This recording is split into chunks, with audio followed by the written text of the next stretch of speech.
Assalamualaikum, selamat sejahtera. Kita sambung.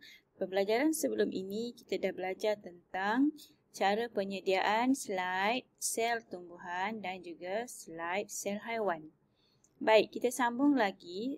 Selepas kita dah lihat di bawah mikroskop cahaya, apa yang awak perhatikan di bawah mikroskop cahaya adalah struktur sel haiwan yang asas. Sebab mikroskop cahaya dia hanya boleh memberikan gambaran ataupun awak hanya boleh perhatikan struktur sel. Kalau sel haiwan tu awak nampak yang asas ni. Yang ini dia yang asas yang awak boleh nampak bila kita guna mikroskop cahaya. Kalau sel haiwan pun awak boleh nampak dinding sel, membran plasma, nukleus dan vakuum. Itu saja yang asas yang kita boleh nampak jika menggunakan mikroskop cahaya. Tetapi jika kita lihat di bawah mikroskop elektron, kita akan dapat melihat komponen-komponen yang lagi detail di dalam sel. Jadi hari ini kita akan perhatikan apakah yang kita dapat lihat bila menggunakan mikroskop elektron. Okey, kita mulakan dengan sel haiwan dahulu. Okey, ini adalah gambaran sel haiwan yang kita perhatikan di bawah mikroskop elektron. Okey, jika dalam mikroskop cahaya, kita boleh lihat yang asas begini. Tetapi bila kita guna mikroskop elektron, rupa-rupanya ini nukleus kan? Nukleus yang kita lukis ini, yang kita nampak begini, sebenarnya bila kita zoom in menggunakan mikroskop elektron, awak akan dapati bahawa ini nukleus yang awak lukis tu. Dan di dalam nukleus itu ada lagi satu organel yang dinamakan nukleolus. Jadi komponen-komponen yang ada di dalam sel yang kita nampak ini, kita panggil perkataannya atau istilahnya sebagai organel. Okey, komponen-komponen yang ada dalam sel ini kita panggil apa? Organel. Jadi kalau cikgu sebut organel apa ni, awak dah faham lah. Ya, organel maksudnya semua komponen-komponen yang kita jumpa, yang kita nampak di bawah mikroskop elektron ini. Jadi, okey, kita kenal satu persatu dulu. Ini adalah nukleus. Di dalam nukleus ada lagi satu organel kita panggil nukleolus. Baik, di luar daripada nukleus ini ada lagi, semua organel ini dia berada di dalam cytoplasma. Ini ialah cytoplasma. Jadi ini yang warna brown ini adalah cytoplasma. Jadi cytoplasma ni dia bersifat seperti berdalih. Jadi organel-organel ini akan berada di dalam cytoplasma, berenang-renang, terapung-apung di dalam cytoplasma.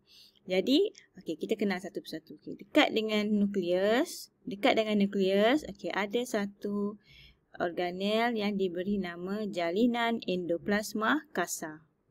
Jalinan endoplasma kasar atau biasa ringkasan kita buat apa? JEK kan? Jalinan endoplasma kasar. Kenapa kita panggil dia jalinan endoplasma kasar?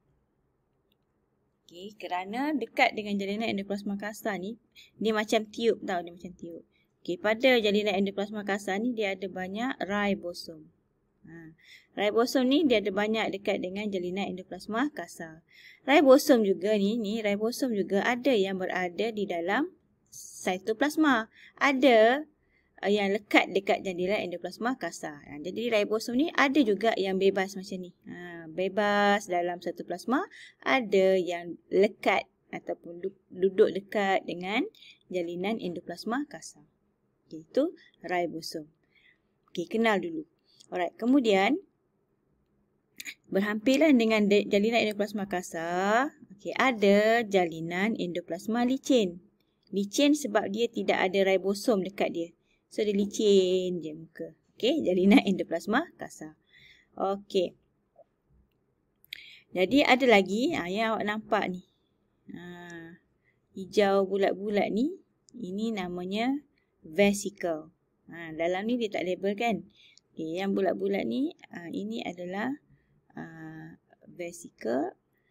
Okey, yang ini ialah lysosom. Nanti kita kenal satu persatu. Sekarang kenal muka dulu. Camkan muka dia. Okey, ni ialah lysosom. Ini satu plasma lah, benda ni satu plasma. Okey, ini adalah mitokondria atau mitokondrion. Okey. Ni centriole. Dia bentuk tube ni centriole. Okey, ini ialah jasad Golgi. Kemudian, ni seperti biasa, panggil membran sel dulu. Nama dia yang sekarang ni bila dah belajar biologi, sebut dia sebagai membran plasma.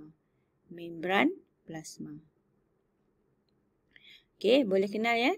Cikgu ulang balik. Ini nukleus. Dalam nukleus ada nukleolus. Di luar nukleus ada cytoplasma. Dia dalam bentuk bendalih. Jadi, cytoplasma ini ada banyak organel yang berenang-renang. Okey. So, ini ialah jalinan endoplasma kasar kerana ada banyak ribosom berhampiran dengannya. Kemudian ada jalinan endoplasma licin. Kita ada jasad Golgi.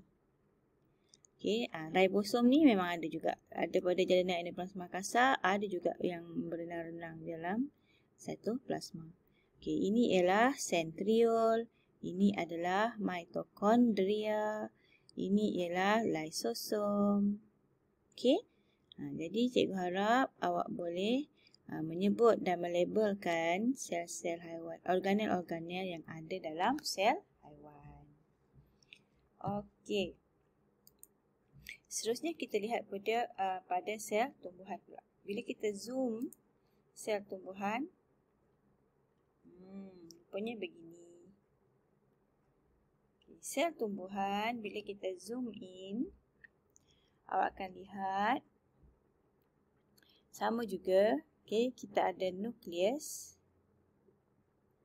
Nukleus ini ditutupi oleh membran nukleus. Sama juga pada sel haiwan tadi, ada membran nukleus. Di dalamnya ada nukleolus. Okey. Dekat dengan nukleus ada jalinan endoplasma kasar, ada jalinan endoplasma licin. Sama. Okey, kemudian ada jasad Golgi. Ada juga mitokondria, sama seperti sel haiwan. Okey, semua organel ini pun terapung dalam cytoplasma. Okey. Cuma bezanya dalam sel tumbuhan ada vacuole, ada kloroplas dan ada dinding sel. Ini ialah membran plasma. Samalah sel haiwan pun ada membran plasma. Cuma yang tidak ada pada sel haiwan ialah vacuole, kloroplas dan dinding sel. Okey, ini adalah struktur sel haiwan. Jadi cikgu harap awak boleh kenal dan boleh melabelkan sel tumbuhan dan sel haiwan dengan tepat. Baik, seterusnya kita akan lihat detail lah satu persatu. Tadi dah kenal rupa, sekarang kita nak tahu fungsi. Apa kegunaan komponen-komponen yang ada di dalam sel? Okey, kita lihat yang pertama, mitokondria. Mitokondria, kalau awak ingat yang macam ni rupa dia tadi, bentuk dia bentuk rod atau bentuk sfera. Ni mitokondria yang awak lihat tadi. Dia ada dua lapisan membran. Okey. Dan awak lihat dalam dia tu macam ni. Rupa dia macam ni. Macam roti sausage tu kan. Letak sos. Okey, mitokondria ni tugas dia adalah, apa kegunaan dia? Menjana tenaga. Menjana tu maksudnya hasilkan tenaga. Tenaga dalam sel, bukan dalam bentuk elektrik ya. Tenaga dalam sel bentuknya ATP. Adenosine Triphosphate. Kalau orang tanya apakah bentuk tenaga dalam sel dijana oleh mitokondria, tenaga itu dalam bentuk ATP. Bagaimana dia jana tenaga? Dia guna proses pengoksidaan glukosa. Waktu bila pengoksidaan glukosa berlaku? Semasa respirasi sel. Kalau ingat lagi tingkatan 3, respirasi sel. Sel berespirasi maksudnya dia ambil oksigen kan? Oksigen bila campur dengan glukosa, kita panggil dia pengoksidaan glukosa. Bila oksigen bertindak balas dengan glukosa, proses itu kita panggil pengoksidaan. Jadi, semasa pengoksidaan inilah terhasilnya tenaga dan tenaga itu bernama ATP. Berikut, siapa tugas, di mana tempat berlakunya proses penjanaan tenaga ni? Ia berlaku di mitokondria. Okey, organel yang kedua, sentriol. Sentriol ni dia kecil je, bentuk silinder macam tu. Dia wujud berpasangan. Dia hanya ada dalam sel haiwan sahaja. Okey. Kenapa dia panjang kecil-kecil gitu? Dia macam mikrotubu. Mikro tu halus. Tubu tu salur-salur yang halus. Okey.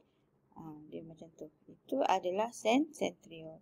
Jadi sentriol ni tugas dia adalah membentuk gentian gelendung semasa pembahagian sel dalam sel haiwan. Nanti kita akan belajar proses pembahagian sel, adalah fungsi sentriol di situ.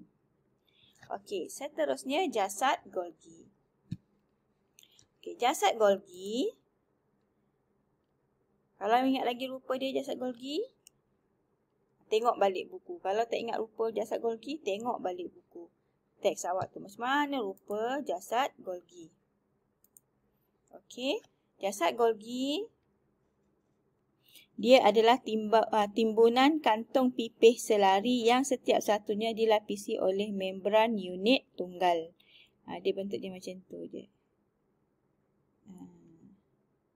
Kantong pipih. Pipih tu maksudnya dia nipis. Kantong yang nipis. Okey. Setiap satunya dilapisi oleh membran unit tunggal. Maksudnya membran ni satu lapis je. Okey, itu jasad Golgi. Apa tugas dia? Tugas dia seperti pejabat pos. Pejabat pos. Apa tugas dia? Memproses, mengubah suai, membungkus dan mengangkut bahan kimia seperti protein, karbohidrat dan glykoprotein. Gabungan karbohidrat dengan protein. Tugas dia dihantar. Dia nak hantar ke mana? Contoh, protein ni contohnya nama dia enzim. Okey. So, enzim ni nak hantar ke mana? Bahagian mana pada tubuh yang perlukan protein? So, nak hantar ke mana? Nak proses jadi apa? Itu adalah tugas jasad Golgi. Okey.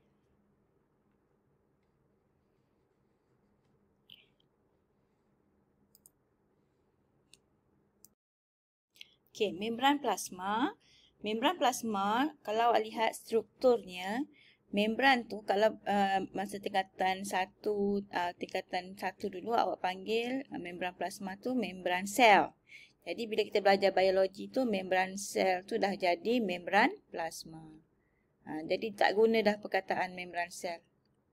Dah tak perlu guna lagi, kita guna istilahnya membran plasma. Jadi membran plasma ni dia berada di luar, ya, dia yang menyelaputi keseluruhan kandungan sel, dibina daripada protein dan fosfolipid, bersifat nipis dan kenyal dan juga sifatnya telap memilih. Nanti kita akan belajar khas ya tajuk membran plasma ni, kita kenal dia betul-betul. Cuma hari ni awak kena tahu apakah fungsinya. Kenapa perlu ada membran plasma pada sel? Tugas dia mengawal pergerakan bahan. Sebab dia berada di lapisan luar. Jadi dia kawal, dia yang kontrol keluar masuk bahan. Bahan nak masuk sel ke, bahan nak keluar daripada sel ke, itu kerja membran plasma. Sebab itu awak tengok sifat dia. Sifat dia ada sifat telap memilih. Bukan semua benda boleh masuk dalam sel. Bukan semua benda boleh masuk. Okey. Kemudian tugas yang kedua membenarkan pertukaran nutrien.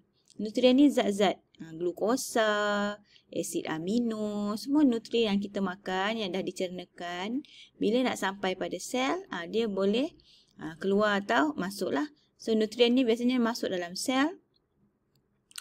Gas respirasi apa?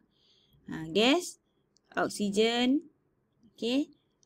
Dan juga bahan buangan. Bahan buangan sel adalah gas, karbon dioksida, toksik. Bahan buangan tu boleh keluar daripada sel. Jadi itu tugas membran plasma. Okey, kemudian struktur seterusnya lysosom. Lysosom bentuknya macam tu saja, kantung bentuk sfera kecil diselaputi oleh membran tunggal mengandungi enzim lysozim. Ini yang special. Dalam lysosom ada enzim bernama lysozim. Dia adalah enzim pencernaan. Dia tugasnya mencernakan. Okey, nanti kita belajar lebih lanjut. Okey, apa tugas dia? Lysosom ni tugasnya menghidrolisis. Hydro maksudnya air, lisis maksudnya pisahkan atau pecahkan.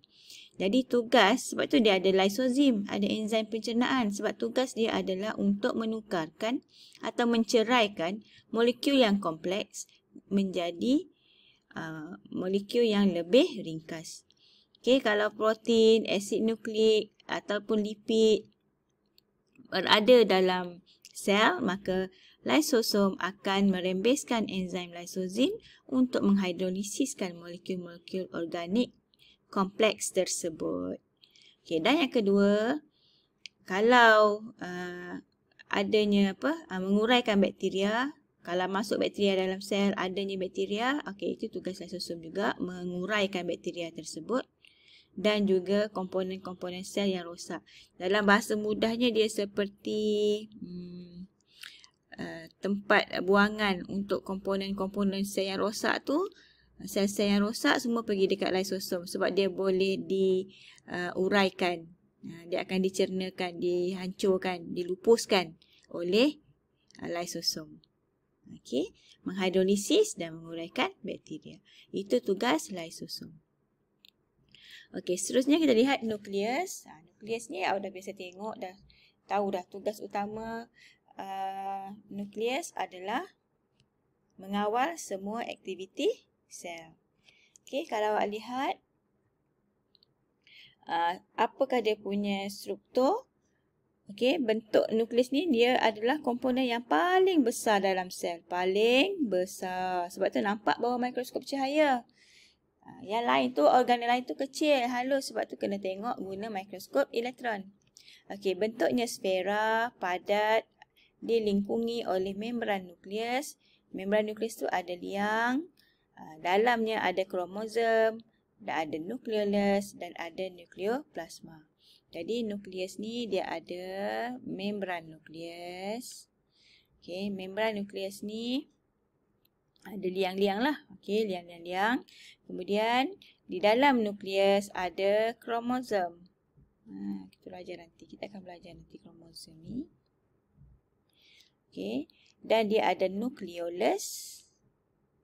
Dan ni nukleoplasma ni, kalau sel biasa kita panggil cytoplasma kan. Bendalur di luar sel, di dalam sel tu kita panggil dia cytoplasma. Tapi dalam nukleus sendiri, bendalur itu dipanggil nukleoplasma. Okey, apa tugas nukleus? Mengawal segala aktiviti sel. Maksudnya, semua sel nak keluar, nak masuk, nak buat apa, nak jalankan proses apa, semuanya dikawal oleh nukleus. Mempunyai kromosom. Kromosom itu mengandungi DNA, asid deoksiribonukleik. DNA inilah yang menentukan ciri-ciri sel. Nak jadi sel apa, ciri-ciri sel tu. Okey. Nak jadi sel saraf ke, nak jadi sel epidermis ke, semua tu ditentukan oleh DNA. Dia seperti bank maklumat. Bank untuk maklumat genetik kita. Dan untuk fungsi metabolisme. Metabolisme ni maksudnya tindak balas. Metabolisme ni maksudnya semua tindak balas kimia yang berlaku dalam badan. Okey, semua tindak balas kimia dalam badan kita panggil metabolisme. Jadi, dia yang menentukan Proses pengoksidaan contoh tadi. Proses pengoksidaan dalam sel itu juga ditentukan oleh nukleus. Tindak balas kimia yang berlaku dalam badan tu kita panggil metabolisme. Okey, seterusnya ribosom. Ribosom dia granul kecil, padat, bentuk sfera. Dia terdiri daripada protein dan asid ribonukleik RNA. Maksudnya ribosom ini dibina daripada protein dan juga RNA. Okey, di mana nak jumpa ribosom? Dia ada pada permukaan jalinan endoplasma kasar dan dia juga wujud bebas dalam sitoplasma. So, tugas ribosom adalah tapak sintesis protein. Tapak sintesis protein. Contoh protein, enzim. Jadi, tapak atau tempat di mana protein dihasilkan, di mana ribosom. Kalau mitokondria adalah tapak menjana tenaga. Kalau ribosom, tapak sintesis protein. Okey, jangan keliru. Okey. Seterusnya kita lihat jalinan endoplasma kasar. Jalinan endoplasma kasar dia terdiri daripada satu sistem rongga ceper. Ceper ni dia macam cawan, macam piring lah, ceper. Okey. Terdiri daripada sistem rongga ceper berlipat yang bersambung macam tu. Dia ceper berlipat dan bersambung berterusan. Dia ada membran nukleus dan ada ribosom yang melekat dekat dia. Sebab tu kita panggil JEK. Okey, tugas dia mengangkut protein yang disintesiskan oleh ribosom ke jasad Golgi. Tadi kita ingat kan, ribosom tugas dia sintesis protein. Jadi bila ribosom dah sintesis protein, protein yang terhasil tadi diangkut melalui jalinan endoplasma kasar nak pergi ke mana? Nak pergi ke jasad Golgi. Barulah jasad Golgi tu boleh bungkus, boleh label, boleh tukarkan dia nak jadi apa. Protein yang dihasilkan tu nak jadi apa? Enzim luar sel ke, enzim dalam sel ke, nak jadi apa? Protein tersebut, semua tu ditentukan di jasad Golgi. Jadi tugas ribosom hasilkan protein, tugas jalinan endoplasma kasar mengangkut protein itu supaya boleh dihantar ke jasad Golgi. Okey, jalinan endoplasma licin pula, dia adalah sistem rongga ceper sama macam jalinan endoplasma kasar, cuma dia tiada ribosom. Okey. Tugas dia ialah mensintesis, mengangkut gliserol dan lipid ke jasad Golgi. Ingat, jalinan endoplasma kasar dia fokus angkut protein. Kalau jalinan endoplasma licin, tugas dia mengangkut lemak. Lipid dan lemak lah. Gliserol dan lipid ni lemak. Okey. Dan jalankan detoksifikasi dadah, buang. Kalau ambil dadah, nak buang, nak detox, supaya dadah tu tak jadi beracun, di jalinan endoplasma licin.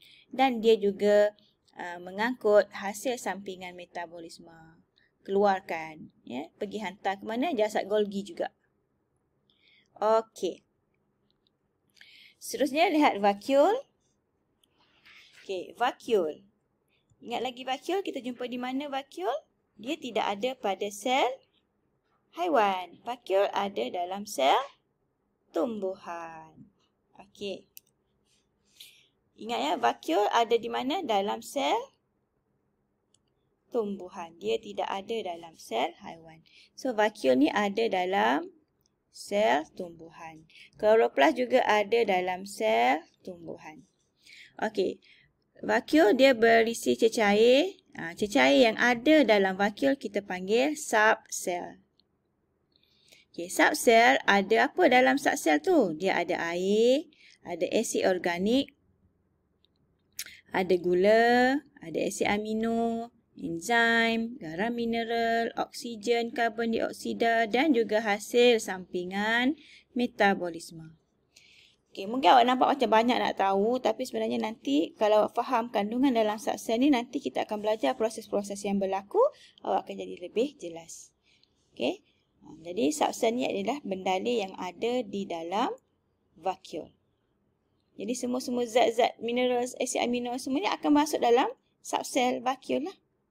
Okey, tugas dia mengawal kesegahan sel tumbuhan. Sebab dia ada air. Ni dalam sel ada air. Okey. Jadi kalau nak pokok tu segah, sel kena segah dulu. Macam mana nak segah? Dia kena segahkan vakuol. Banyak air dalam vakuol, tumbuhan akan segah. Dalam haiwan, okey. Dalam haiwan yang bersaiz besar tak ada vakuol. Tapi dalam haiwan unisel, contoh, haiwan unisel ni contohnya ialah paramecium. Ingat lagi paramecium yang bentuk dia macam selipar Jepun tu?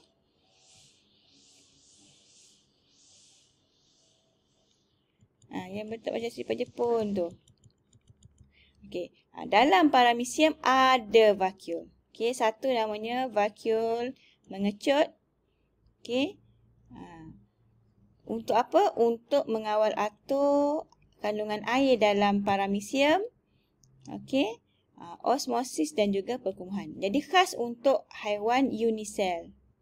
Haiwan satu sel sahaja. Haiwan yang kompleks macam harimau, gajah semua tu tak ada. Haiwan yang unisel sahaja seperti paramecium. Paramecium sahaja yang ada vakuol. Okey? Alright, seterusnya kloroplas. Kloroplas dia bentuknya bujur. Okey, bentuknya bujur, terdiri daripada 2 lapisan membran. Okey, bentuknya bujur, terdiri daripada 2 lapisan membran, termasuk 2 lapisan membran yang mengandungi pigmen klorofil. Jadi awak akan nampak dia macam duk shielding kat sini ni. Okey, dia ada grana. Grana tu yang macam duk shielding ni. So pada grana ini yang ada klorofil. Klorofil menyebabkan daun berwarna hijau. Okey, jadi klorofil yang ada itu tugasnya adalah untuk menyerap akan memerangkap cahaya matahari dan tukarkannya menjadi tenaga kimia. Apa dia tenaga kimia tadi? ATP. Tukarkannya semasa proses fotosintesis. Okey, seterusnya sitoplasma. Okey, sitoplasma terdiri daripada medium seperti jeli yang mengandungi komponen sel terampai. Sel terampai tadilah. Semua-semua yang kita belajar tadi, jasad Golgi, ribosom, lysosom, itu semua adalah komponen sel terampai. Ia mengandungi sebatian organik seperti protein, lipid dan karbohidrat dalam sitoplasma ni ada, dan juga sebatian tak organik. Tugasnya adalah sebagai medium. Medium tu tempat untuk tindak balas biokimia dalam sel. Okay, last sekali dinding sel. Dinding sel ni satu lapisan luar yang kuat. Dia hanya ada pada sel tumbuhan. Dibina daripada gantian selulosa, bersifat telap sepenuhnya. Kalau membran plasma, separa telap. Jadi fungsi dinding sel adalah mengekalkan bentuk sel tumbuhan dan memberikan sokongan mekanikal kepada sel tumbuhan. Jadi sel tumbuhan tidak mudah bengkok atau patah. Kan dia akan jadi lebih tegap kerana adanya dinding sel yang bersifat kuat dan tegar. Okey. Alright. Kita dah kenal semua komponen dan juga fungsinya. Sekarang kita bandingkan apa beza antara sel tumbuhan dan sel haiwan. Apa yang sama? Okey, ni. Okey, yang sama antara sel haiwan dan sel tumbuhan, semuanya mempunyai nukleus. Ada sitoplasma, membran plasma, mitokondria, ribosom, jalinan endoplasma, jasad Golgi dan vesikel. Okey, apa yang beza? Apa yang bezanya? Sel haiwan bentuknya tidak tetap. Sel tumbuhan bentuknya tetap. Sebab ada dinding sel, jadi bentuknya tetap. Okey. Sel haiwan dia tiada kloroplas. Sel tumbuhan ada kloroplas. Sel haiwan tiada vakuol ataupun kecil saja untuk haiwan unisel, kan, seperti paramecium. Kecil saja vakuumnya. Tapi sel tumbuhan ada vakuum yang besar. Okey, sel haiwan ada lysosom, sel tumbuhan tiada lysosom. Sel haiwan ada sentriol, sel tumbuhan tiada sentriol. Okey, untuk sel haiwan, makanan disimpan dalam bentuk granul glycogen. Tetapi sel tumbuhan, makanan simpanannya dalam bentuk granul kanji. Granul tu maksudnya bintil-bintil kecil. Jadi dalam sel tumbuhan dalam bentuk granul kanji, dalam sel haiwan makanan simpanannya dalam bentuk granul glycogen. Okey, jadi kita lihat ada soalan-soalan lazim yang akan tanya. Apakah komponen yang terdapat dalam sel haiwan sahaja ataupun dalam sel tumbuhan sahaja? Okey, komponen yang hanya dalam sel haiwan sahaja ialah sentriol dan lysosom. Yang dalam sel tumbuhan sahaja ialah kloroplas dan dinding sel. Okey, mengapa sel tumbuhan mempunyai kloroplas? Sel tumbuhan mempunyai kloroplas yang membolehkan tumbuhan menghasilkan makanannya sendiri melalui proses fotosintesis. Apakah beza di antara jalinan endoplasma kasar dan jalinan endoplasma licin? Bezanya adalah dari segi struktur. Jalinan endoplasma kasar dia ada ribosom di sekeliling, tetapi jalinan endoplasma licin tiada ribosom.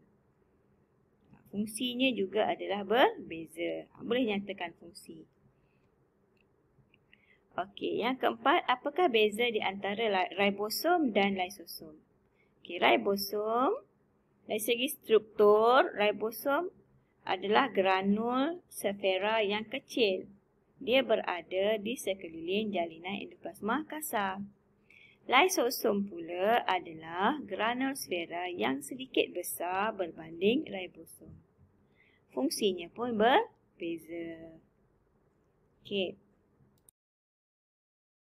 Baik, seterusnya jawab soalan latihan pengukuhan berikut.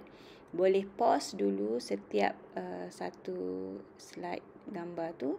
Cuba jawab soalan. Okey, semoga apa yang kita pelajari pada hari ini dapat dikuasai sepenuhnya. Jangan lupa buat nota ringkas untuk tajuk yang kita telah pelajari. Selamat belajar, sehingga jumpa lagi.